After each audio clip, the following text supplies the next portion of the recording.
क्या बोलती गडचिरोली जिल्हे की पब्लिक. तुम्ही म्हणता सर हा कुठे जात आहे, तर मी जात आहो रांगीचे नाटक बघायला. रांगीला पोहोचल्या पोहोचल्या मला एक प्रसंग बघायला मिळाला की आपले सर दुकान सांभाळत होते. हसू हसू बाहेरच लाजत होतं. आजकाल थंडी बाहेरच लागून राहिली होती, तर आम्ही पेटवली आग. काही वेळानंतर नाटकेला सुरुवात झाली. मग आम्ही बसलो. ते कोण रे कोण रे, ते कोणी नव्हे, ते माझी आधीच वे. तुम्ही पण बघा नाटक.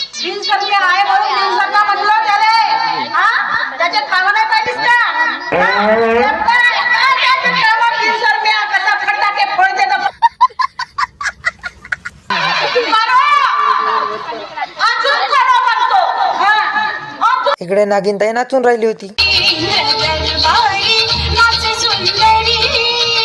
आमच्या रांगीत नाचे सुंदरी. एक अंक झाल्यानंतर आपल्याला भेटले आपले फॅन फॉलोईंग. माझ्या साईडला मुझसे प्यार करती है या नहीं करती है? अच्छा हे म्हणते चाय धर. चाय कोण पित आहे? आपला जिगरी तर फ्री फायर मध्ये बहुतच व्यस्त होता, बोलू नव्हता शकत. तो भाई लोक देख सकते ये फ्री फायर के किड आहे. हे ब्लॉग मध्ये घे म्हणते आणि आपणच लाजून राहिलेली आहे. ठीक आहे पोट्यांनो, नेक्स्ट ब्लॉग में मिलेंगे.